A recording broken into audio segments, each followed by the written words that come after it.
자, 이제까지 우리가 다윗 찬양의 인도자로서의 모습을 봤고, 특징에 대해서 시편을 지어 찬송해야 된다. 그것까지 했어요. 그죠? 시편은 마치 뭐가 같으냐면은, 여러분이 바하가 곡을 많이 남겼어요. 그거 많이 남겼기 때문에 그거를 우리가 지금도 보면서 연주를 하면서 바하의 그 심정, 마음, 또 표현을 다 본다고요. 근데 이 시편을 썼을 때는 분명히 이 찬양을 할 때 마음대로 찬양하지 않고 뭔가 음률이 있었을 거야. 근데 우리가 그걸 찾지 못해, 지금도.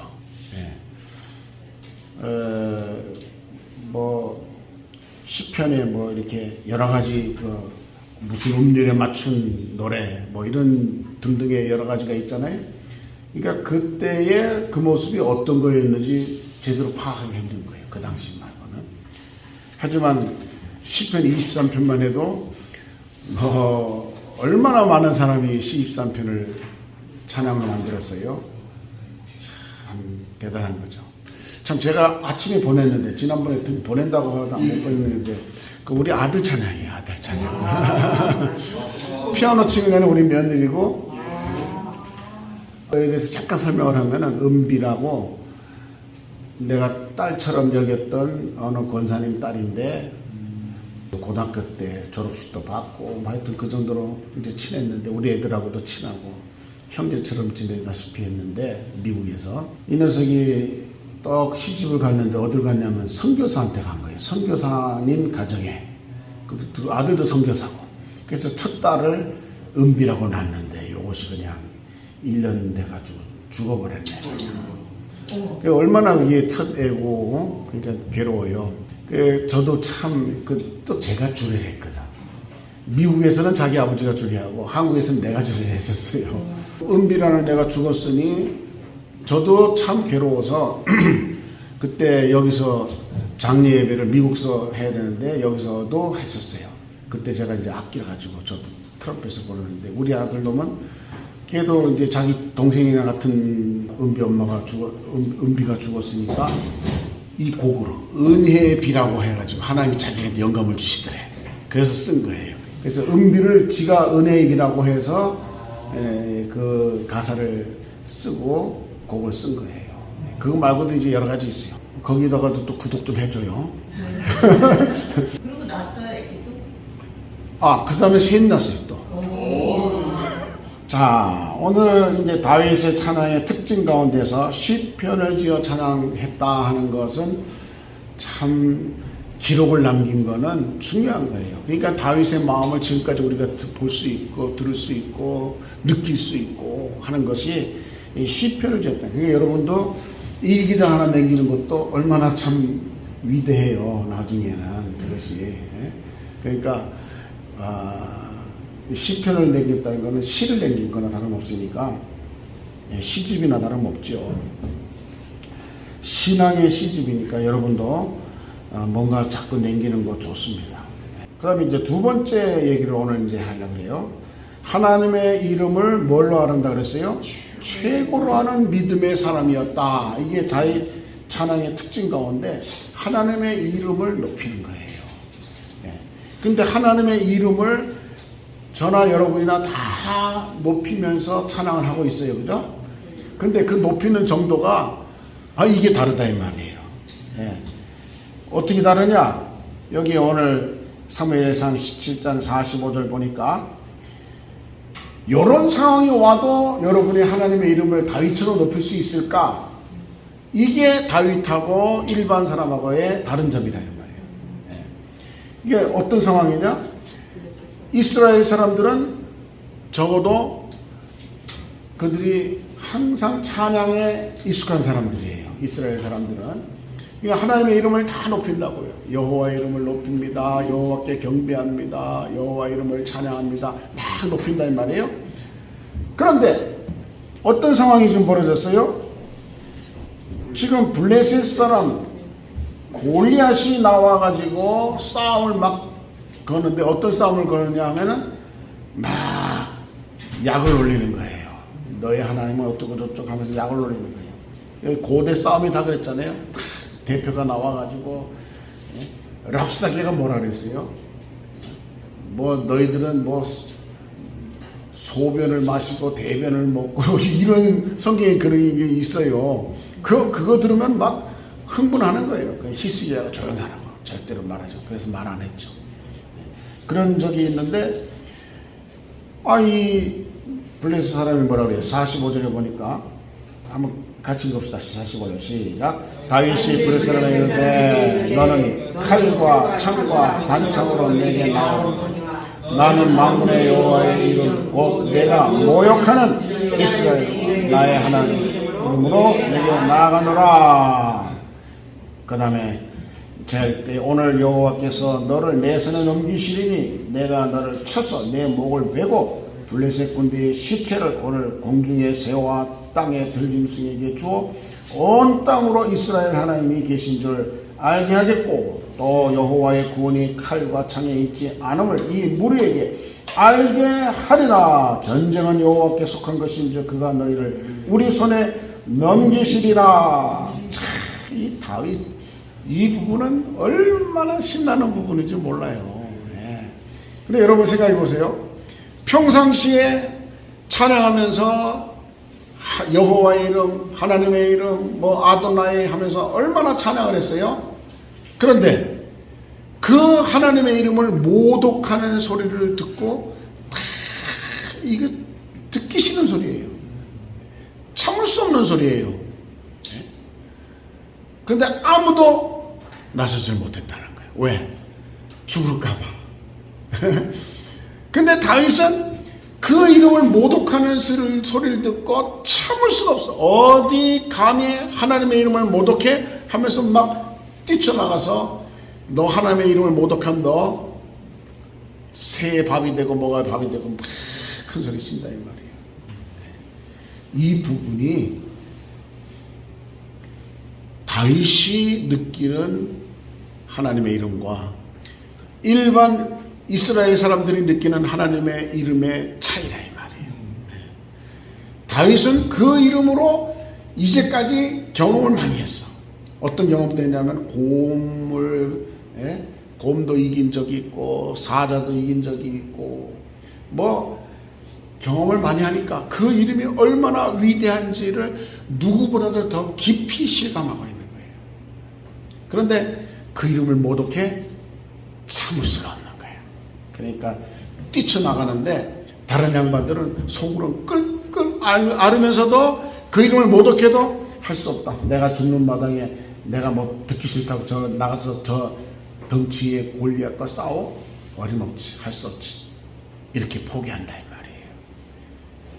하나님이 보시기에 어떨 것 같아요? 하나님이 보시기에 그 다음 주일날 돼가지고 또 다윗도 찬양하고 이스라엘 사람들도 또 찬양할 거야. 그때 하나님이 들으실 때 너희가 내 이름을 찬양하는구나 할 때 어떻게 느끼실 것 같아? 내 이름을 모독해도 너는 참고 있더니 그래도 또 이름을 찬양하네? 그럴까요? 여하튼 하나님이 들으시기에는 하나님이 보시기에는 다윗하고 그 등치 큰 골리앗과 맞짱 뜨는 입으로도 절대로 지지 않는 네가 모욕하는 그 이름 얼마나 위대한지 내가 보여주겠다. 이렇게 하나님의 이름을 높이는 그 다윗하고 맨날 높인다고 하면서도 실제로는 하나도 높이지 못하는 일반 이스라엘 사람들하고 확 차이 난다 이 말이에요. 확 차이. 하나님 보시기 이게 하나님의 이름을 아는 거예요. 여러분 마찬가지로 똑같은 이치로 하나님의 이름을 높일 거야. 이 병을 놓고 하나님의 이름을 높일 거야. 이 병 우리가 예수 이름으로 기도했으면 예수님이 고쳐주셔야 돼. 물론 약을 통할 수도 있고 의사를 통할 수도 있지만 여하튼 예수님이 고쳐주시는 거야 하고 그 이름을 끝까지 하나님의 이름으로 우리가 기도했기 때문에 하나님이 책임지실 거야 하고 끝까지 믿는 믿음이 있는 사람과 에이 암만 예수 이름을 기도해도 이번엔 아닌가 보네 하고 중간에 포기하는 사람의 하나님의 이름을 의지하는 그 마음이 같아요 달라요? 다른 거야.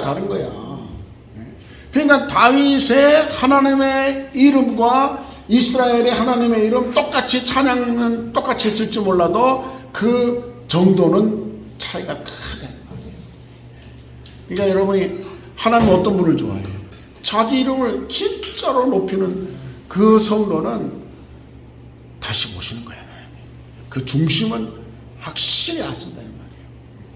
그러니까 이것이 찬양에 우리에게 적용돼야 돼요. 정말 하나님의 이름을 내 마음속에서 정말 감사하고 영광 돌리는 마음으로 그 이름이 어떤 이름이냐? 나를 그 큰 죄에서 그 멸망에서 건져준 이름, 내가 사랑할 수밖에 없는 그 이름, 높일 수밖에 없는 그 이름, 최고의 이름, 이걸 인식하고 부르는 찬양. 그 다윗이 저는 그렇게 느껴요. 다윗의 시는 다른 사람도 여러 썼지만 깊이가 다른 것 같아. 깊이가, 그 느낌이.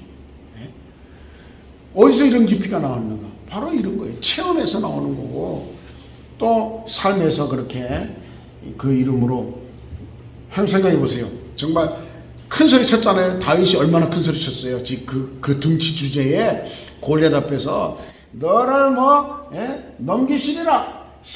공중의 새와 땅의 들짐승에게 네 시체를 줄 것이다. 그리고 하나님이 살아계심을 확실히 보여주겠다. 큰 소리 쳤는데 이 큰 소리는 누가 감당하는 거예요? 다윗이 감당하는 거야? 믿음으로 쳤고 하나님이 감당하시는 거예요.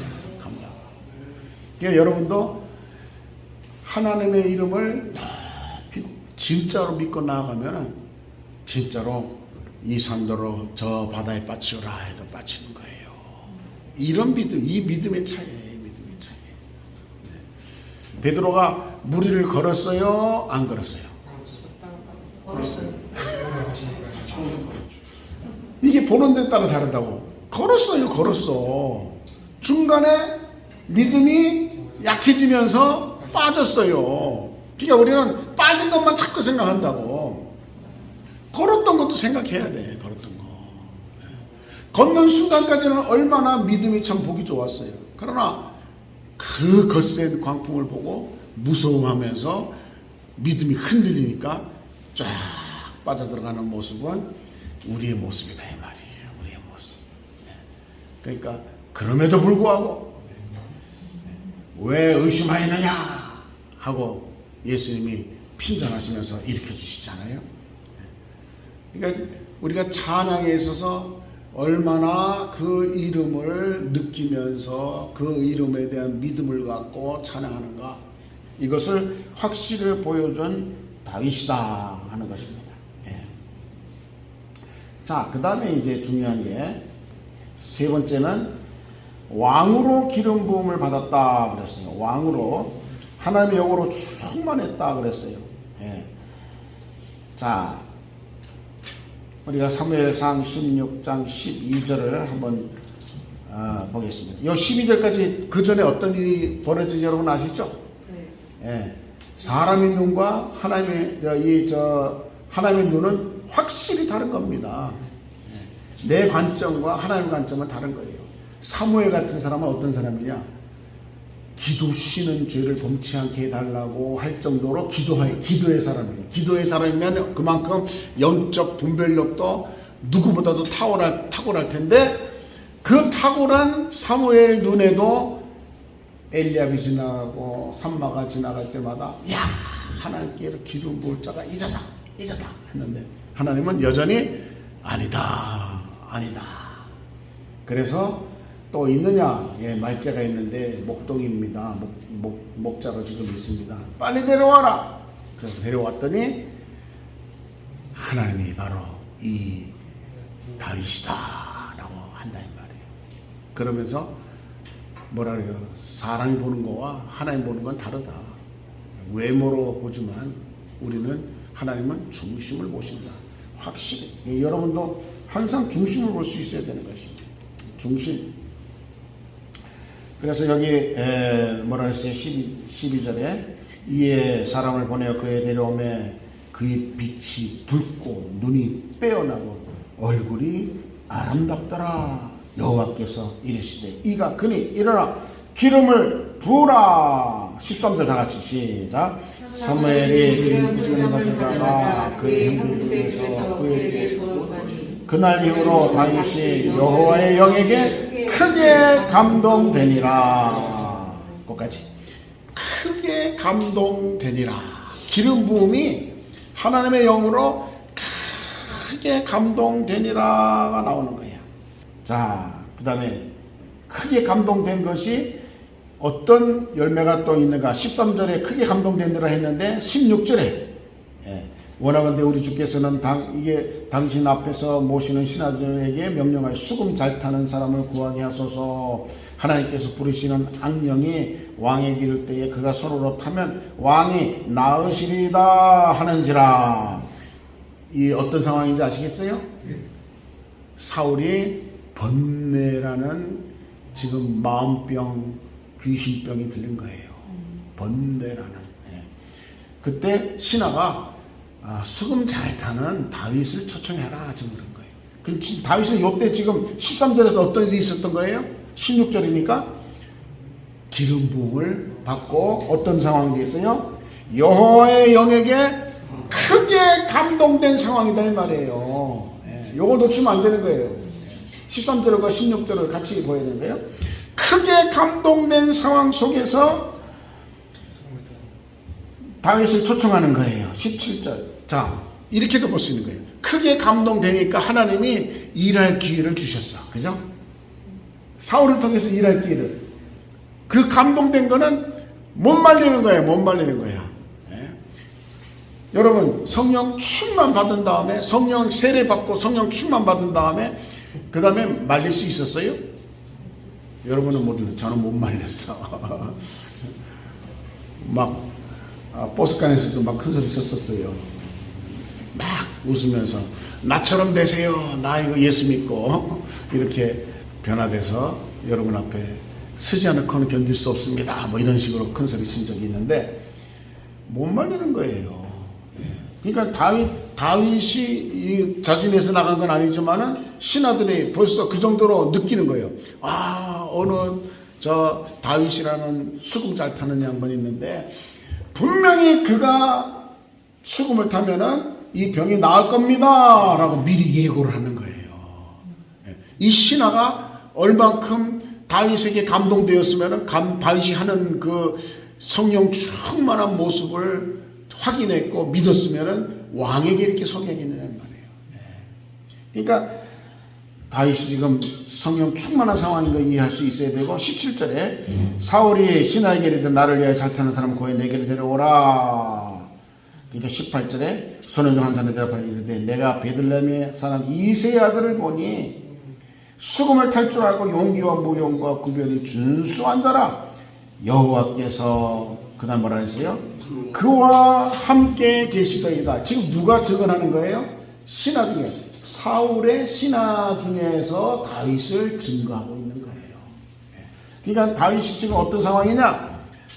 바로 성령 충만한 상황인 것을 주위 사람이 아는 거야. 주위 사람이 느끼는 거야. 증언할 수밖에 없어. 자, 그 다음에 이제 오늘 아주 중요한 얘기가 이제 네 번째예요. 그래서 23절에 우리 하나님의 임재와 깊은 영적 교제라고 제가 이걸 구분해 놨어요. 23절 다 같이 읽을까요? 시작. 하나님께서 부르시는 악령이 사울에게 이르되 다윗이 수금을 들고 와서 손으로 탄즉 사울이 상쾌하여 낫고 악령이 그에게서 떠나더라. 이 장면은 찬양이라는 것을 성경에서 이해하는데 가장 힘있고 신나는 장면이에요. 이거를 우리가 잘 얘기를 할 수 있어야 돼요. 여러분, 왜 나갔어요? 사울에게서 악신이 왜 나갔어요? 찬양하니까 나갔다. 찬양하니까 왜 나갔을까? 감동되니까. 뭐 맞는 말 같은데 좀 더 구체적으로 왜 감동되는데 왜 나갔을까? 거룩해지니까. 거룩해지니까. 하나님 공간에 있을 수가 없어서. 아기가 차가운 곳에 옛날에 한번 얘기한 게 여기 기억하는 사람들이 있네. 이병성 씨는 죽어도 모를 거야. 왜 거기가 거룩해졌을까? 하나님의 그 곡조가 하나님을 영화롭게 하기 때문에 사단이 있을 만한 곳이 아니에요. 조금 딴 데로 갔다. 지금 틀린 말은 안 해요. 네, 뭐라고 얘기해요? 하나님의 임재를 네. 여러 만방에 알려주시려고. 알려주시려고? 그것도 뭐 틀린 말은 안 여호와의 해요. 빛이 네. 이멸했으니까 네.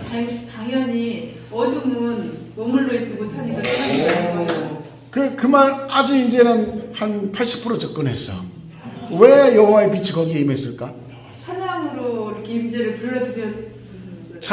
찬양으로 하나님 신을 불러드렸어? 아니 그건 아닌데 이미 이제 마음 가운데 예. 네, 이렇게 그 찬양으로 기쁨이 이렇게 올라오고 들으면서 기쁨이 예. 올라오고 하면서 이렇게 임재해서 그래요. 하여튼 뭔가 여러분이 지금 부분적으로 알고 있는데 제가 처음 부분에 이 이야기를 했는데 여러분 그 기억을 못 할 거예요. 그러니까 시편 22편을 얘기를 해야 해답이 되는 거예요.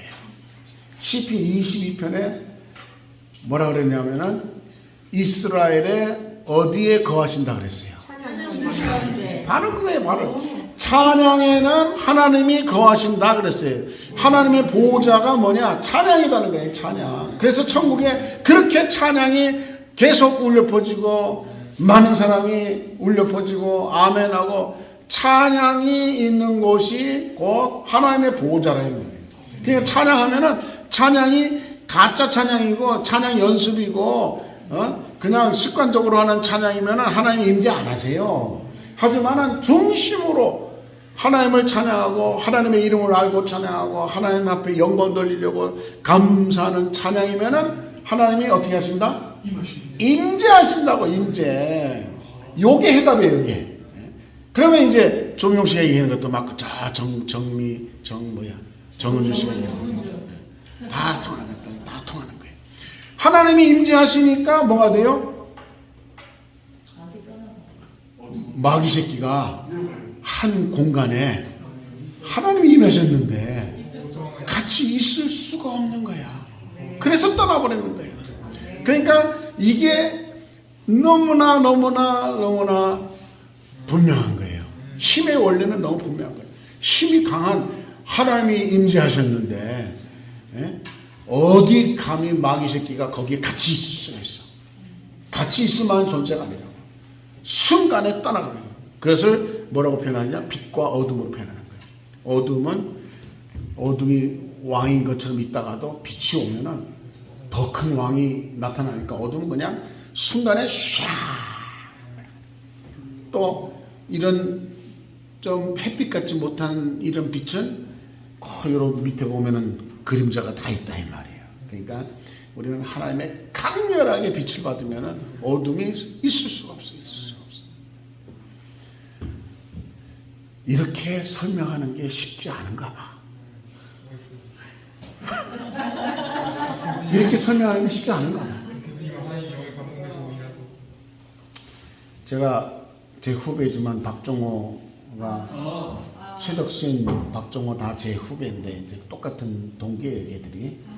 제가 불란서 파리에 있을 때 이 둘을 다 초청해가지고 집회를 했어요. 그랬더니 박종호는 또 자기 유럽 투어를 시켜달라 해가지고 내가 그때는 이제 유럽 전체에 세미나가 있어가지고 전화번호도 다 있고 해가지고 박종호 이름 알려지기도 전에 박종호라고 얘가 이렇게 참 괜찮은 애인데 유명한 애라고 한국에서는. 그때는 이제 인터넷 같은 게 없었으니까 유명한지도 몰라요, 유럽에서는. 얘 좀 초청하라고 그랬더니 그때 한 열 몇 개월을 독일 뭐 이런데 쫙 돌게 했어요. 그 정도로 친해요, 이제 박종호가. 근데 얼마 전에 간증을 보니까 얘가 간암 말기로 몰랐어요? 죽을 뻔했죠. 간이 뭐 살은 간이 이만한 간이면 요만큼밖에 안 남았대. 그래서 얘한테는 수술이 뭐가 되느냐? 간이 20밖에 안 된다는 거야. 근데 그런 요만큼밖에 안 되니까 이식을 해야 되는데 누구하고 또 간이 맞아야 이식을 하는데 안 맞잖아요. 근데 딸 둘이 다 큰 다음에 딸 둘이 자기가 이식시키겠다고. 왜 하나밖에 둘이 해야 되냐면은 박정호 간이 크니까 딸 둘 간이 필요하다는 거예요. 그래서 간증을 들어보니까 야 이거는 대단한 이제 간증이에요. 그 자기는 야 딸들이 나한테 간 주면 살겠구나. 살려는 의지가 자기 아버지도 아니더래 자기가. 딸은 어떤 마음이냐? 딸이 나중에 간증하는데 내가 간을 띄워주다가 생간을 이거 잘라가지고 주는데 잘못하면 나 죽을 수도 있다. 죽음에 대한 공포가 막 오더래. 그래서 작은 딸이 먼저 수술을 했대요. 그 다음에 끝나면 바로 큰 딸이 하려고 큰 딸도 금식을 하면서 수술할 준비를 하고 있었대. 딸 둘이. 근데 둘째 딸이 들어가기 전에 그랬다는 거예요. 나 죽을 수도 있다. 그런데 어떻게 결론 내냐? 내가 수술 안 하면 우리 아버지가 죽는다. 그래서 결심을 했다는 거예요. 죽으면 죽으리라는 마음으로. 그 딸의 간증도 보통이 아니니까. 근데 그런 간증을 듣고 아버지는 자기는 아버지도 아니라는 거예요. 딸이 줘서 나는 이제 살겠구나. 그것만 생각했다는 거예요. 근데 수술 시간이 좀 오래 걸리더래. 보니까 둘째 딸이 간이 좀 커가지고 언니 끝까지 안 해서 되겠더래. 의사가. 그래서 언니는 수술 준비 다 하고 이제 안 했어요. 근데 둘째 딸도 수술하고 나서 굉장히 힘들었던 거예요. 생간을 잘랐으니 막 떨리고 뭐 별 일이 있는가 봐. 하여튼 그래서 지금 살아가지고 찬양이 영적으로는 옛날보다 더 뜨거워졌는데 음악적으로는 옛날에는 등치가 이랬잖아요. 저하고도 찍은 사진 보면 나는 걔하고 찍으니까 내 모습이 좋아. 날씬해 보여. 종하고. 그런데 지금은 날씬해졌어요. 날씬해지면은 악기가 그만큼 확 줄은 거야. 악기가 확 줄은 거라고. 그러니까 옛날 목소리가 아니야. 그러니까 난 너무 아쉬워. 하지만 그가 그래도 살아나서 그렇게 간증하고 또 하는 게 참 하나님 어떻게 쓰시려고 이제 그렇게 하는 것 같구나. 네. 하여튼 그런 간증을 하면서 나중에 여러분 이게 CTS에서 다 된 간증이에요. 거기뿐만 아니라 딴 데서도 여러 번 했더라고요.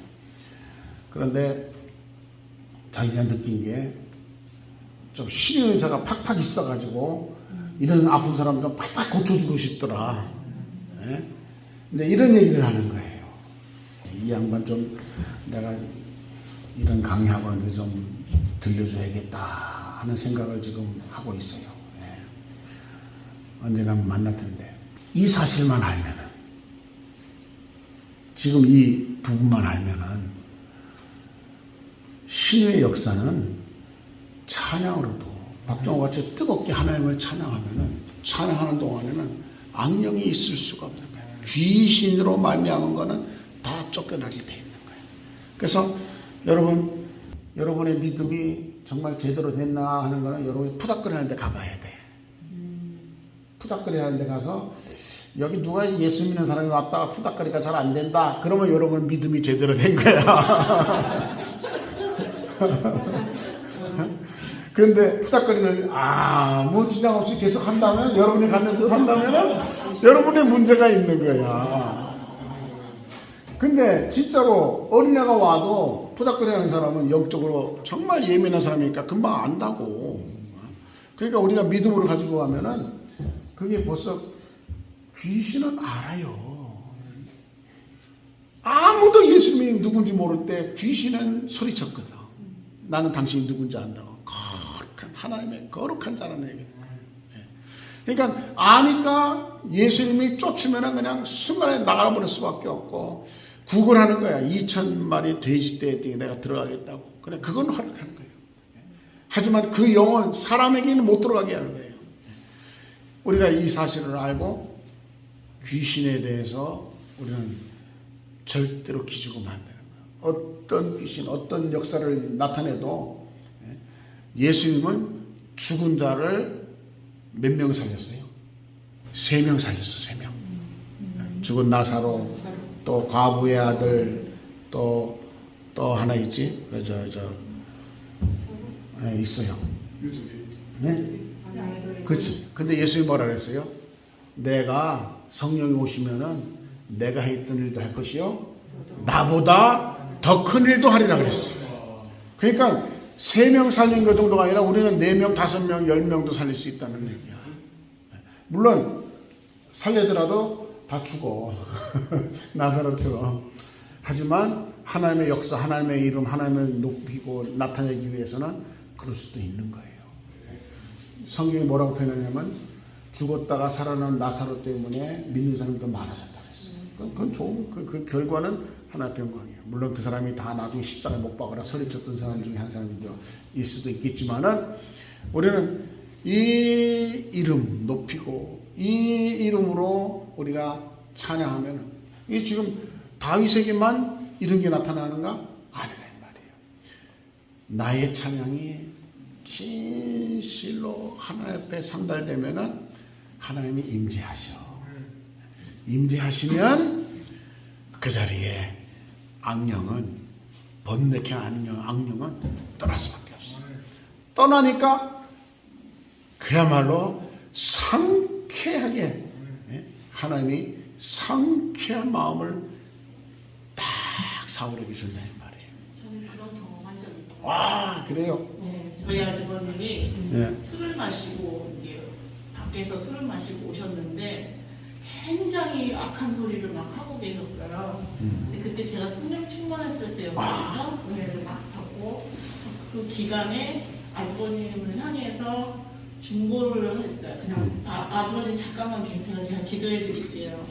방언을 쏟아내서 기도했는데 영적으로 하나님이 그 안에 있는 쓰레기를 퍼서내라 하시는 마음을 주시더라고요. 그래서 대적하면서 그 쓰레기를 다 퍼냈는데 제가 눈을 감고 봤는데 저 위에서 주님께서 잘했다 하시는 거예요. 할렐루야. 근데 그 환상이 빛으로 보였어요. 금빛 저 위에서. 근데 제가 눈을 딱 떴거든요. 기도를 마치니까. 그랬더니 아주버님이 하시는 말씀이 폭언을 멈추고 제수씨 고마워요. 저 이제 두려움이 떠났어요. 그러더니 자기 방으로 올라가는 거예요. 근데 저는 그거 보고 그건 아주 큰 이것이 승리. 뭔지 몰랐거든요. 근데 살면서 말씀을 들으니까 그제서야 깨달아지는 거예요. 오늘 목사님이 말씀하시는 부분도 그게 생각나요. 그래요. 근데 그게 그분이 술을 먹는 이유는 자기 안에 그 자기 비하와 두려움이 있었나 봐요. 그래가지고 그러니까 다른 영이 또 있는 거예요. 네. 그또 악한 영이 있는 거예요. 그러니까 악한 영은 여하튼 예수님밖에 못 고쳐요. 예수님밖에 못 쫓아. 그러니까 예수 이름, 예수님의 영광 나오면은 끝나는 거예요. 그러니까 여러분 영적 리더가 된 게 뭐야? 이거 아는 거야, 이거. 원수를 알고 하나님을 알고 그냥 원수는 쫓아버려야 되는 거예요. 저도 어릴 때 여러 번 얘기했는지 모르지만 하도 여기 많이 했으니까 골목길에 말이에요. 어릴 때 낮에 놀러 갔다가 애들하고 놀러 갔다가 밤에는 이 불이 없어요. 불이 없으면 막 시커먼 거예요. 무서워요 갑자기. 그런데 주일학교에서 배웠던 노래를 딱 부르고 가면은 이상하게 안 무섭게 싹 가더라고요. 그러니까 여러 번 경험한 거예요. 야 찬송하면서 가니까 안 무섭다. 네? 찬송 안 할 때는 막 무서워서 못 갈 것 같은데 찬송하니까 안 무섭다. 어릴 때 내 경험이에요. 이거는 돈 주고 살 수 없는 아름다운 경험이야. 그러니까 여러분 이게 찬양이라 이 말이에요. 그러니까 찬양에 능력이 안 나오고 찬양의 원수가 무서워하지 않으면은 찬양이라고 말할 수 있을까? 저는 그 얘기예요. 아무리 오케스트라가 기가 막히게 최고의 찬양을 했는데 별로 영적으로 남는 게 없어. 야, 참 노래 잘한다. 이거 하고 막 속에서 감동이 나가지고 야, 나도 이 하나님을 찬양합니다. 너무너무 감동되고 영광 돌리고 싶고 일어나서 나도 할렐루야 하고 싶은 그런 마음이 든다면 이건 진짜 찬양이라 이 말이에요. 저는 정경화 바이올린에도 어릴 때 뿅 가가지고 이야 이럴 수가 있나 이제 했단 말이에요. 진짜 찬양이 이루어지면은 하는 사람이나 듣는 사람이나 흥분 안 할 수가 없는 거예요. 영광 돌리지 않을 수가 없는 거예요. 그러니까 이런 찬양으로 인도하는 게 찬양 인도라 이 말이에요. 이렇게 찬양 인도지 그냥 찬양하도록 그래 안 하는 것보다 하는 게 나아 그 정도가 아니란 말이에요. 찬양은 그래서 결론은 이렇게 이야기할 수밖에 없는 거예요. 찬양은 하나님이 받으셔야 찬양이고 하나님이 받으시면은 반드시 그 열매가 있다. 이게 찬양이다. 이게 이루어지지 않으면 찬양이라고 말할 수 없다. 찬양 연습은 된다. 그러니까 우리가 벌써 찬양 그러면은 아주 뭐 그 큰 오케스트라, 그 큰 뭐 최고의 성가대 그것만 생각하는데 그건 어림없는 얘기예요. 하나님은 아모스서에 무슨 말씀이 있다 그랬죠? 혹시 여러분 기억나요? 아모스서에 어떤 말씀이 있어요? 내 찬양 그쳐라! 듣기 싫다! 하나님이 그럴 수 있는 거예요. 저는 봤어요. 국립합창단에서 찬송가를 부르는데 가사상 그거 주의하다가 그거 보고 웃어야 될 시간이 아니야. 그 가사가. 근데 웃고 있단 말이에요. 지휘자가. 그 지휘자는 내가 옛날 키웠던 지휘자이기 때문에 내가 하는 말이에요. 뭘 말하는 거야? 찬양을 안 드리고 있는 거야. 하나님을 찬양 안 하고 그냥 음악적으로만 자기가 원하는 스타일을 자기가 원하는 게 나오니까 좋아서 웃는 거야. 그걸 금방 보면 알지. 또 하필이면 또 그 영상 하는 사람이 그거 똑 비춰졌네. 그게 나 같은 사람은 금방 느끼지. 이 가사에 저 웃음이 말이 되느냐?